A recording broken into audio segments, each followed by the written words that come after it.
This is my first pregnancy. I think we all know that it was a scary time in the world. COVID was really starting to shut down this community and really around the world. I was 29 weeks pregnant and I started feeling some cramps, thought, it's gotta be Braxton Hicks. I'm 29 weeks, what else could it be?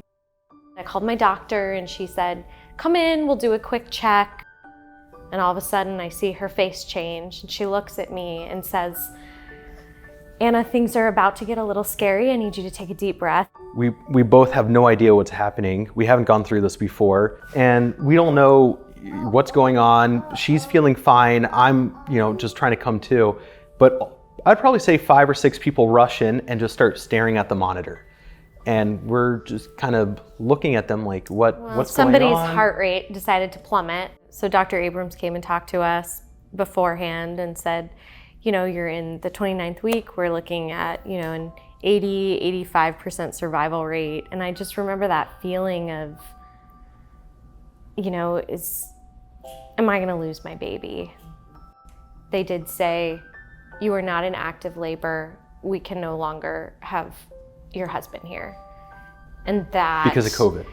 That was really, really difficult for me because my biggest fear was going through labor by myself. And then my water broke. And Rylan, for lack of, better term, shot out at 4:30. You like your pacifier? I remember Rylan came out and they immediately they took him to the NICU and I'm walking with all of them and I'm trying to count his fingers, I'm trying to count his toes, and there's nothing that I can do. I would go during the day, I'd be there for 7 hours, and then Matt would go at night. And I think because of this, the NICU nurses always have to be kind of a support system for parents too, which is another added element of their job. But the hospital staff and the NICU nurses and the doctors, I call them angels and I call them heroes because, the one time I get really emotional was, they saved my baby's life. Yeah. They really are angels. Just there's not a better, I'm getting pretty choked up here. There's not a better word to describe them. 58 days, there's very few people that can really relate to what you're going through. This is, his first, Rylan, it's your box. This is his first outfit. He wasn't even 3 pounds yet. And some amazing people volunteer and knit little hats for the babies in the NICU. Little lives are so special. They're all their own unique little person. Even though they're in a small package, they grow to be big, just like their behaviors and their personalities, and their parents fall in love. We fall in love as staff, and we just love them so much. These little lives require so much technology and so much equipment to help us provide the best quality care we can and give them the best start. So any donations help us provide best technology, best quality for these babies.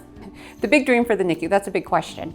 What I would say is if I could do anything, and you said I could go big, so I would say we need a new NICU. The reason being is we really have outgrown this NICU. I think if we had central monitoring with a computer for each nurse so that then the nurses could be in the hallway right outside the pod to give the families a little bit more space and a little bit more privacy, and do their charting there and be able to monitor the babies with a central monitor for each pod, that would really help facilitate some of the challenges that we're having while working with the space that we have.